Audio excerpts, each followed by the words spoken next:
Hello everyone, and welcome to today's webinar, Making, Collaborating and Rehearsing Work for Digital with Kelli Mccluskey and Steve Bull from PVI Collective.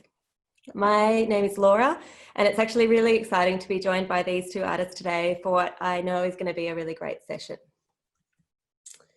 I would like to start by warmly acknowledging the traditional owners of countries throughout Australia, including where you are joining us from today. I myself come to you from Gadigal land of the Eora Nation, and I pay my deep respects to elders past, present and future.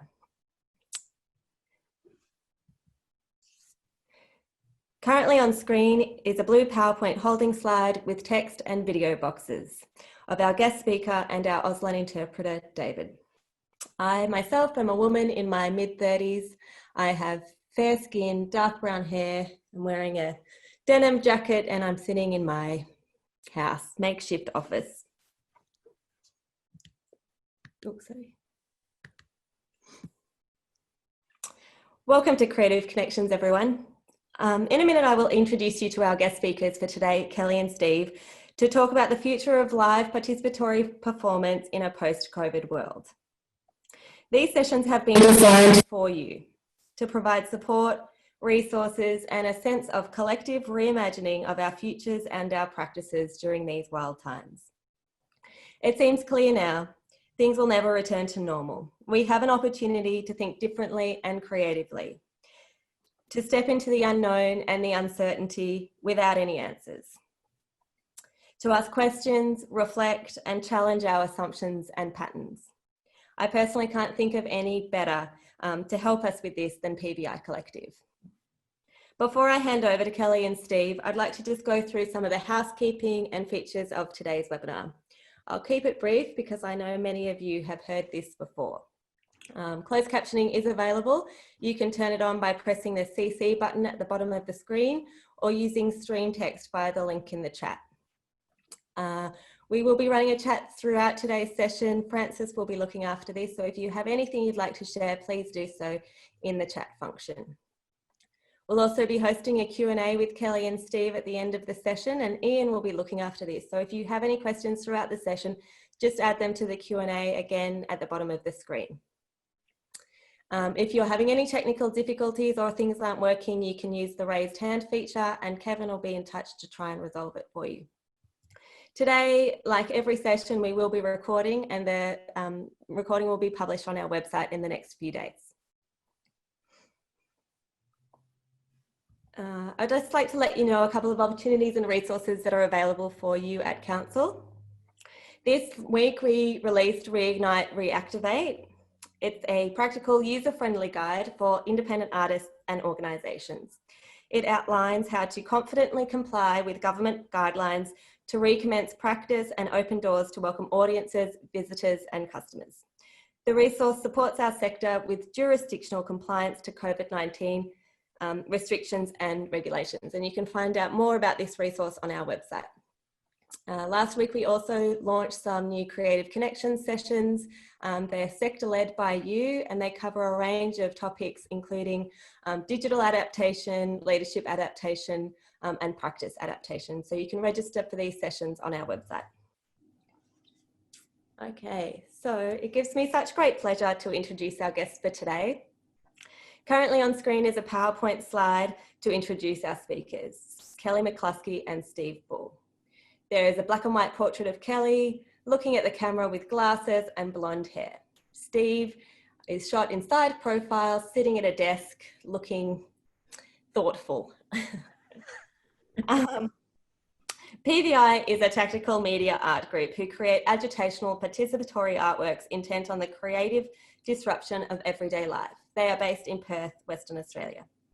The majority of their work is situated in the public realm and operates from the participatory perspectives of the audience through provocations and immersive experiences. Their collective has produced an extensive and eclectic body of work, and if you aren't familiar with their work, I encourage you to have a look at their website. Kelli and Steve are co-artistic directors of PVI Collective with extensive experience as artists, leaders and provocateurs in both Australia and internationally.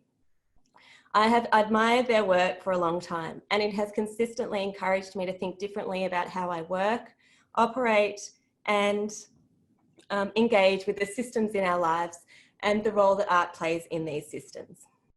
In talking to them about this session, they were clear they didn't have any answers, only questions. And perhaps at this time, questions are what we need. To ask ourselves, our organisations, our sector, and our society, what are we doing? What does it mean? What does the future look like? And how do we get there? Now is the time for imagining, questioning, and challenging. So thank you so much, Kelli and Steve. I'm going to hand over to you now, and I think you've got some slides to share. Thanks, Laura. Hi, thanks for that. Hi, okay, so before we start today, I would like to acknowledge that we are on Wajak Noongar Boodja during the Maguro winter season. We pay our respects to elders past, present and emerging. We know that sovereignty was never ceded and that the Uluru Statement from the Heart needs to be acknowledged as a necessary path forward for recognising Indigenous Australians' cultural authority in the nation's constitution. Remembering that the Uluru Statement is an artwork as well as a political document, perhaps the most important artwork ever for this country.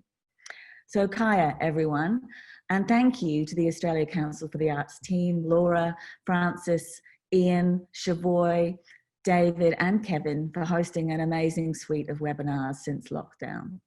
We're learning heaps from them. As Laura mentioned, I'm Kelli. I'm Chief Executive Artist of PVI Collective. I'm fair-skinned with short, messy, white hair and round red spectacles. And I'm Steve, also a Chief Executive Artist with PVI Collective. I am fair-skinned with wavy grey hair, brown eyes and round chrome spectacles. And I'm sat right next to Kelli in PVI's making space with shelves of books and props behind us. Now, to be honest, we have written and rewritten this session in our heads so many times and changed our minds on what on earth we can bring that will be useful as things seem to be shifting on a daily basis. It's hard to know if this is going to be a meaningful contribution. But we thought we could share some reflections on the future of live performance from our perspective in a post-lockdown world.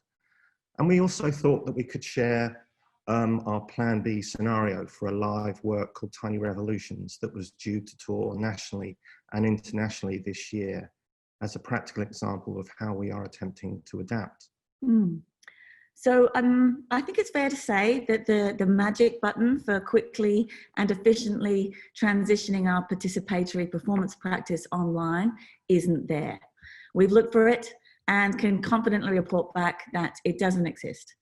There is no magic digital fix for us, not in this reality or on our desktops, which has been, you know, a bit frustrating. But ultimately, I think that we felt as though we didn't really want to change who we are and what we do, but the way that we do things and the forms that they take have always been a bit slippery and open for experimentation. So at the end of the day, we decided the best things we could do was to be ready with work that can be scaled for audiences of 1 or 10 or 100 in a physical space to come back to for this year at least.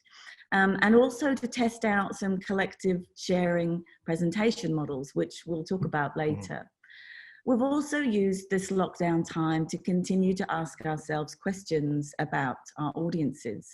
What will it feel like for them coming to experience participatory work now? What could be some of their challenges? What are we asking of them and what are they getting in return? Because I guess the way that we look at it is that when you willingly participate in something, you're investing in it. You're expending emotional, sometimes physical energy and contributing to its trajectory with others, alongside others. And I think for us, at least, we want that investment in participating to matter. Even if it's in a tiny way, you carry that experience with you and we earn your trust during that process. And for us, that's a big part of the social contract with participatory work. So for future audiences coming out of a global pandemic that travels through breath, surfaces and physical contact, what happens to that trust? How big will the insecurities be around hygiene, physical proximity, intimacy? Even noticing how grossed out people are now watching pre-COVID TV, where hands are held or food is shared, or God forbid, someone sneezes. I don't think these gut reactions are going to go away quickly. Now, we could do a quick test here and now, just to see what you think. Are you all ready? Okay, all right.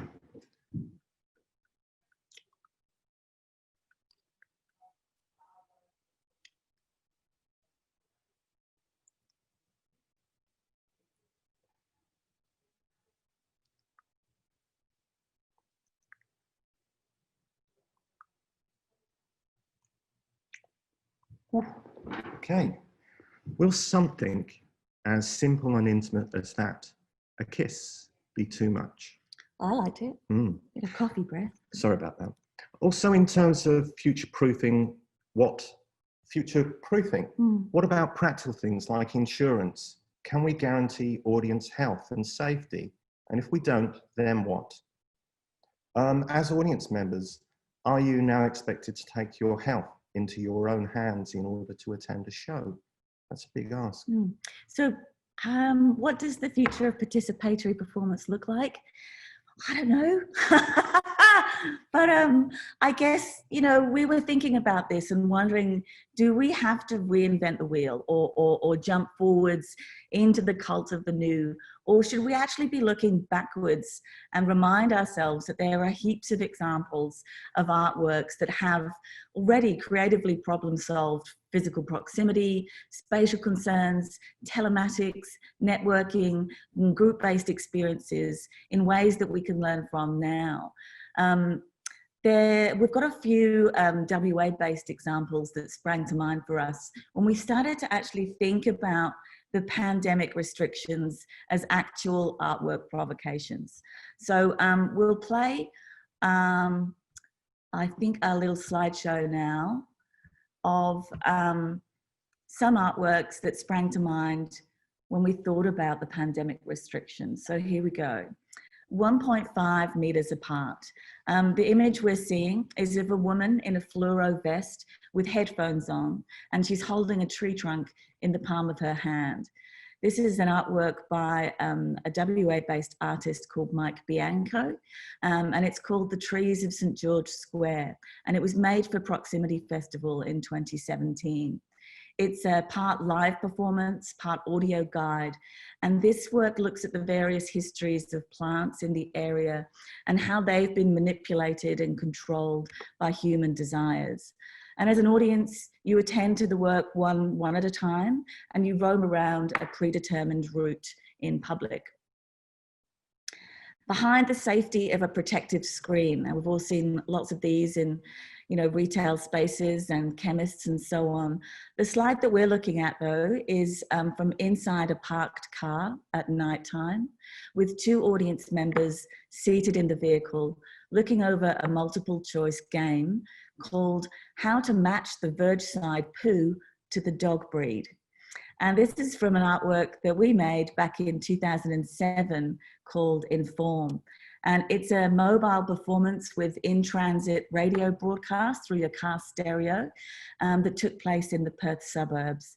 And audiences were invited to follow a fictional militant neighbourhood watch group in their cars as they attempt to conduct suburban surveillance on antisocial behaviour in the burbs. Staying close to home, another thing that we've been doing. The slide that we're looking at is a close-up of a hand holding some edible berries. And this is an artwork called Eat the City by WA-based practitioners Janet Carter and Elizabeth Pedler as part of the Spaced Know Thy Neighbour commission from last year, I think. And this work looks at food and knowledge sharing in the city of Perth as a series of guided tours, encouraging audiences to discover wild and free food in their own neighbourhoods. Download the app Okay, so this isn't an artwork, and so we're kind of cheating it a little bit here, and we're not talking about the government app either, but we really wanted to talk about the free and existing mobile phone tools that have been hijacked for other uses in order to connect people together. So free apps like ViaChat and Bridgeify have been used by pro-democracy protesters in Hong Kong as a means to circumnavigate Chinese telecom interception. And these are known as mesh networks that can send messages via Bluetooth without any cell phone connection. So data zips non-hierarchically from one phone to another based on a physical distance of around 60 meters. And the more people that have the app, the more the network grows, the further the messages can travel. The image that we're looking at is of a female street protester in Hong Kong looking at her phone. And I guess, you know, we've been talking about this, how amazing it would be to have some kind of mesh networked performance that spreads, you know, like a virus. Next up, we've got follow the instructions. Lots of instructions that we've been asked to follow since the pandemic, but there's also lots of instruction-based artworks where the original makers have handed over their work to other artists to play with so that they can undertake a more meaningful, perhaps on the ground iteration of it in their own country, region or city. And the work that sprang to mind for us was Do It, which is a curatorial concept created by Hans Ulrich Oberist, a curator, back in 1993. And for those who don't know, the Do It concept is a collected set of instructions from some of the greatest figures in contemporary art, like Douglas Copeland, Yoko Ono, Ai Weiwei, John Cage, Philip Glass, you name it, they're there, you know, for anyone to follow as a sort of DIY your own artwork. The slide we're showing, just to bring it back to WA, is of the exhibition catalogue from the Perth edition that took place at Perth Festival back in 2001, where 15 local artists were selected to interpret and reinvent instructions from famous international artists and then exhibit the results alongside the original instructions. What have we got next? Right, so this brings us to where we are now and what we can learn from the past. So if we are facilitating audience experiences in our work, does it always have to be us doing that job, or can we share that task and creative risk with others? Do we physically have to be there? Instead of getting locked into a negative mindset about restrictions and barriers and what we can't do, can we look at it in a liberating sort of way? Presenting without increasing our carbon footprint, creating without excessive consumption or fear of contagion, making across borders without having to quarantine for 14 days in your host city, then another 14 days on returning home. Now in 2014, Arts House in Melbourne inspiringly began to explore this possibility, working with Cambridge Junction in the UK to present an event titled Going Nowhere, featuring 4 international exchange projects, including One Step at a Time Like This, collaborating from Melbourne with Helen Cole and Alex Bradley in Bristol on an intimate participatory piece called Nowhere, and Sarah Rodegari collaborating with Joshua Sofer on a performance lecture called Reach Out, Touch Faith. Now these works were presented in Melbourne and in Cambridge with no artists travelling. Now the slide we're showing here is a screen grab from the Going Nowhere website, displaying thumbnail pictures of key events in the programme, including the work by Sarah and Joshua. The amazing Angharad Wynne-Jones, who was Arts House creative producer at the time, was quoted as saying, "It's a bit of a rehearsal for what might be in the future. Often we associate climate change with behaviours that we have to change and sacrifices that we have to make. Change is necessary, but the potential is really liberating to do things in a different way." I love that. So I guess we were thinking perhaps now is the time to revisit, adapt and explore ideas around staying put as a plan B, without making it feel as though, excuse me, without making it feel as though we or our audiences are missing out somehow. And I think, you know, what we were thinking about is that making work in the public realm actually does equip you with pretty good strategizing techniques, because, you know, nothing ever really goes according to plan. And each performance is different in its own way on the streets at night, as there is just such a high level of unpredictability. So planning for unexpected changes or disruptions is actually part of the process. So it was really good for us to think about that in relation to where we're headed.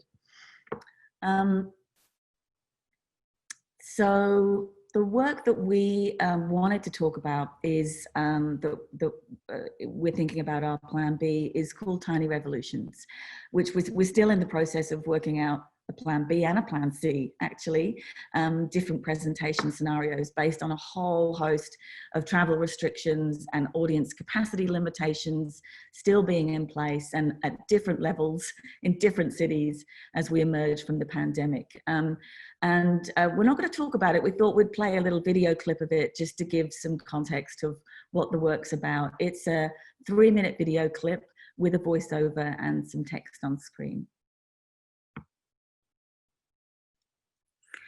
Welcome to Tiny Revolutions. Tiny Revolutions is a think and do tank where we creatively respond to some of the most epic challenges that are currently facing humanity. From climate crisis to rapid tech advancement, minority rights to the patriarchy, Tiny Revolutions aims to take the overwhelming scale and urgency of these issues and transform them into bite-sized actions. It's important to remember that once Rebel Ramia starts, that time we have exactly 30 minutes to discuss, debate, devise and create a tiny revolution based on one individual submission. I would like us to all honour that submission, so if we could collectively take the pledge for Tiny Revolutions together, that would be great. I invite you all to put your little pinkies and repeat after me. We hereby commit to tackling an overwhelming issue. We hereby commit to tackling an overwhelming issue. And will do our best to transform that fear and anxiety. We'll do our best to transform that fear and anxiety into a bite-sized action that can be carried out in the public realm. Into a bite-sized action that can be carried out in the public realm. Thank you. Next up, we have Claire's Tiny Sabotage. It's dealing with the issue of population growth. Claire had a general concern that humans were the leading cause of most of the world's problems at the moment. And she questioned whether the world was better off without people on it. So what we're going to do, we're setting up a fake parking space down at the City of Perth's Council House. It's a parking space for a new council member. It's the Minister for Population Degrowth. My top 3 tax-saving tips. Number 1, big family. Set up a family trust with lots of beneficiaries.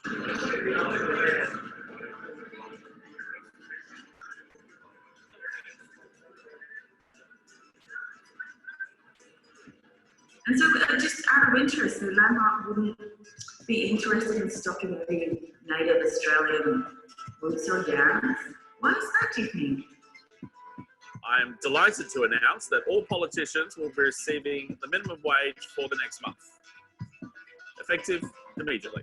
A is for A for station and Amazon. B is for biomass and bioplastics. C is for climate and climate crisis. In our future threatened with massive debts run up by political hacks who dig themselves out by unleashing rampant tax. I think the ayes have it. Let's move that motion for an Indigenous voice in Parliament. I carry your heart. I carry it in my heart. I carry your heart, for it is in love.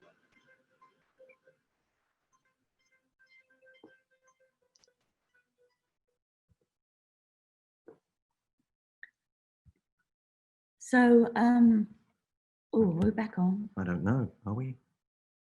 There we are. Okay, good. So that was some of the Tiny Revolutions. I think we did a 50 odd in Perth for the first iteration of Tiny Revolutions that Pika supported last year. So our plan A for Tiny Revolutions was actually sending a touring team of 2 PBI artists and a producer, teaming up with 2 local artists on the ground to collaborate in the thinking and the doing sides of it. We would also take our lawyer with us as a lawyer in residence, which we had for the very first iteration of the work in Perth. And, you know, this was actually an amazing addition to the project because he provided us with legal insights, local laws, and workarounds for actions that could have potentially involved litigations or defamation cases, trespass, or breach of privacy concerns in the most enabling of ways. So it wasn't about, you know, here's what not to do, but more about, you know, how can we legally do this and get away with it, which was great. So yes, the submissions for Tiny Revolutions would be open for a limited time via the website. The round table discussions that you saw, everyone sitting around the table, would be held in an interior space, open to the public in a more formal environment. Audiences could choose to either participate with us in discussions by taking a seat at the table, or sit and watch a team of 10 people debate and create as many Tiny Revolutions as we could in one day. The Tiny Revolutions that were developed around the table would then be carried out by the team in the public realm and documented via video or stills. So that was plan A. Yeah, so our plan B for Tiny Revolutions is in response to continued border closures and quarantine restrictions. In plan B, we don't fly. In this scenario, we're sort of inspired by the Going Nowhere collaborative exchange model and also the Do It exhibition model of artwork instructions. We look to collaborate and support a group of artists in a presenting city to partner with us and take ownership of the work. With production support from the host venue, we would provide these artists with an artwork manual and remote artistic and legal support pre, during, and post the event.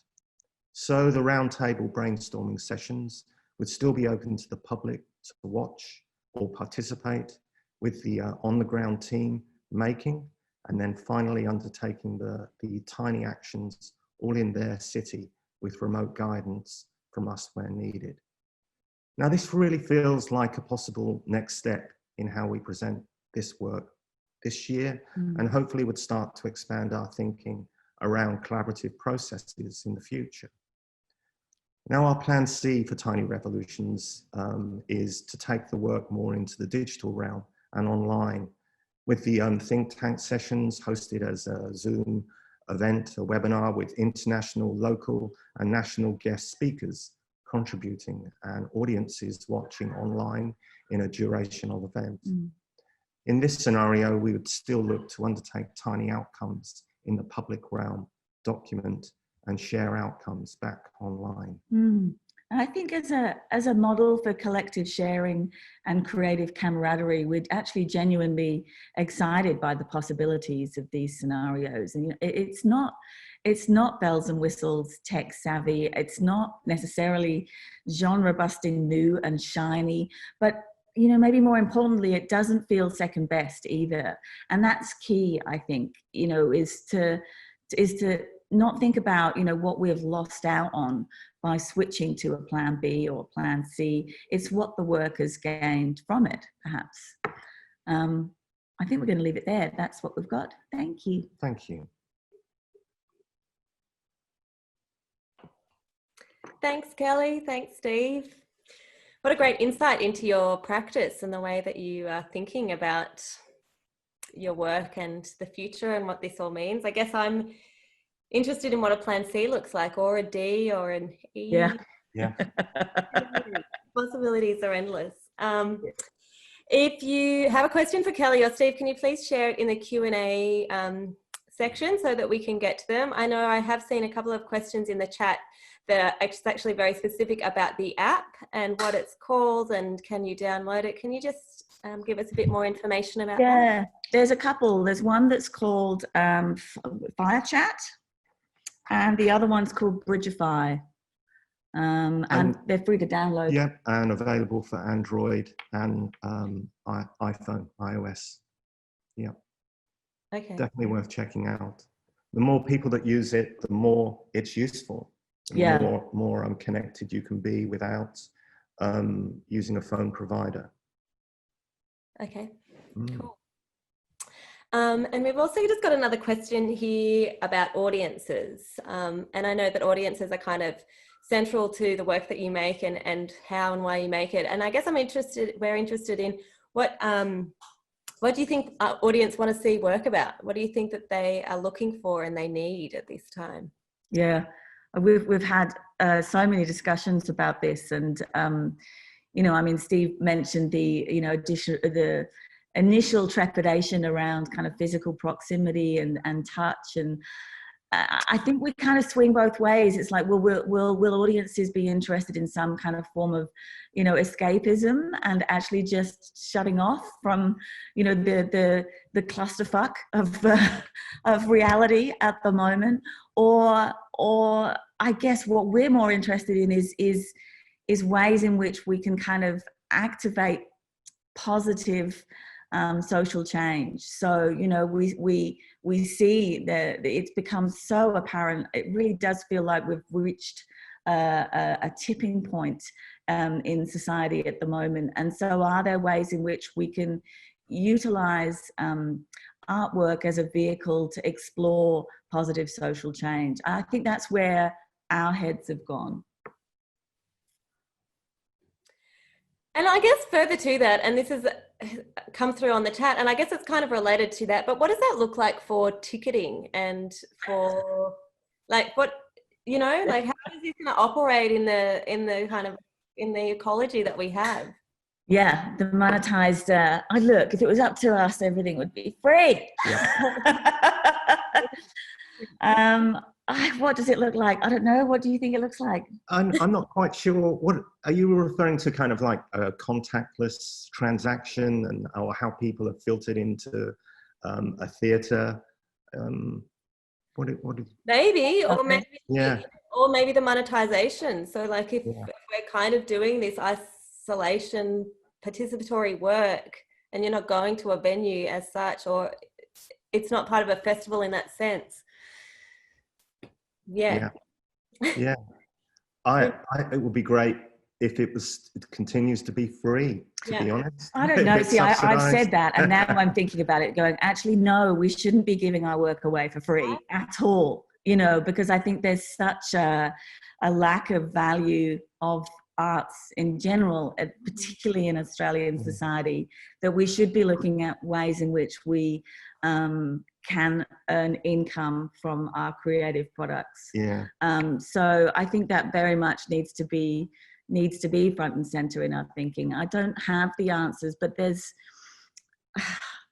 I don't have the answers for that. I'd be really interested to know how people feel about that, though.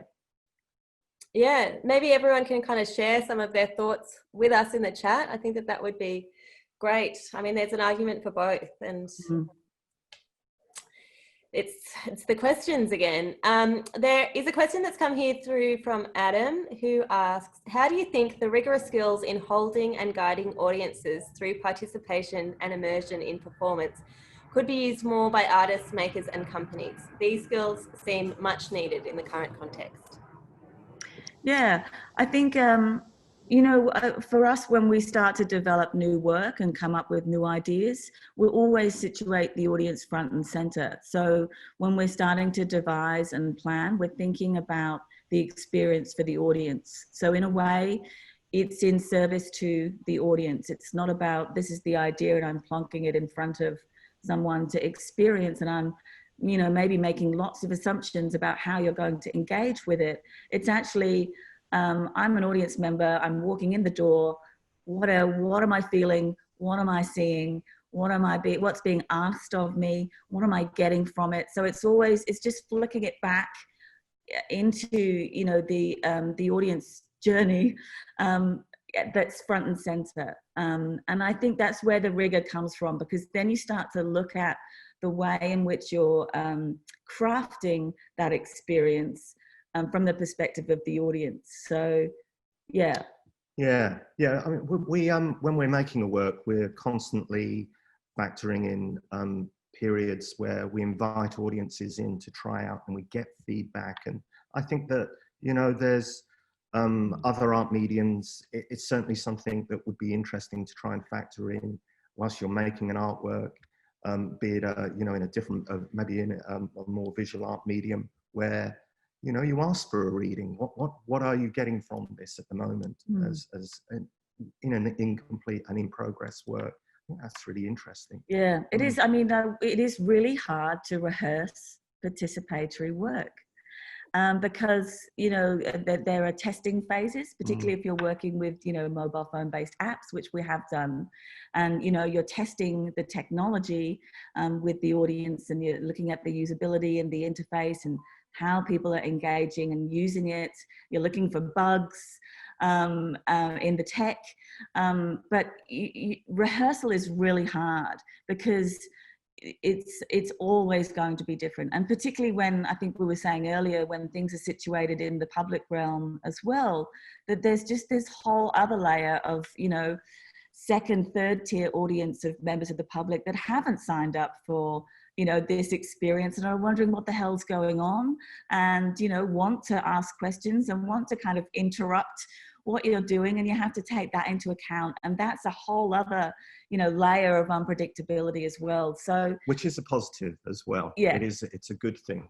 Yeah, I mean, we try and factor in their understanding as well of what might be they're seeing. So that could be that, you know, we have little cards to hand out to passers-by if they want further information, or they're just unwittingly, you know, part of the work that they're seeing, and which it's just fleeting. It's a very fleeting moment. Yeah, I don't know if that's any help. Yeah, and where are the boundaries between work and audience and public? And I love that it's slippery. I love the not knowing. Some of the best feedback we've had from audiences are things like things that we didn't plan. Yeah. Like, you know, when that police car, how did you arrange for that to happen? And that security guard, and, you know, and it was like, well, we didn't do that, but you read that into the work, and that's great, you know. Yeah. Totally. Thanks so much, everybody. There's some really great ideas coming through in the chat about the monetization. So thank you everyone for sharing that. We might ask one last question. And again, I don't imagine you'll have the answer for it, but it might be a good place to leave it. Patty asks, could you tell us about Plan C? Plan C for Tiny Revolutions. It's still really vague, but I mean, you touched on it, Steve. Yeah, so Plan C, we haven't invested that much time in Plan C, but yes, it would be interesting. And I think the idea of potentially a more global rather than a local version of the work, I think that, you know, we've been looking it's in a city, but the idea of a digital version of Tiny Revolutions really opens up the audience base and the potential speakers and guests that we could have around the table, the thinkers, the leaders that we could have would be really really inspiring. I mean, how amazing would it be to have, you know, a Naomi Klein and Scott Ludlams and, you know, all of these amazing thinkers that are actually contributing to developing little tiny revolutions with us. That's really, you know, that's what I was saying about it not feeling second best. It opens up expanded opportunities for it. So, forcing us to think differently about what's possible. Thank you, Kelli and Steve. I feel so invigorated by having this conversation with you today and hearing how you work and what you're doing. So thank you so much for your time. And I hope everyone's enjoyed the session and gotten something out of it. If we didn't get to your question, and you still have some questions you'd like answered, you can always email us at the leadership program at australiacouncil.gov.au address, and we can see what we can do. Before we wrap up today, I'm just going to share with you the plan for next week. We have 2 sessions on next week, and we also later today at 2 p.m. Sydney time is the First Nations Roundtable. This week it's focusing on youth culture. It's hosted by Leanne Buckskin and Wesley Enoch, and it happens every Friday at 2 p.m. And everybody is welcome. So I encourage you to head along if you haven't already. Next week we have 2 sessions. On Wednesday we have Mark Idika-Poulsen, who is hosting a session on intercultural working, and then on Friday we've got Copyright 101 with Suzanne Derry from the Arts Law Centre of Australia. So if you haven't, you can register for those sessions on our website, as well as the new sessions that I mentioned that are available up there. So I think that that's it for today, and again, Kelly and Steve, thank you so much. What a great way to end the week. You guys. Thank you. Think about what we're doing and why we're doing it and what's possible. So I really appreciate your session and the time you've spent with us today. So thank you. And thanks everyone for joining us. Have an excellent weekend, and we'll see you next week.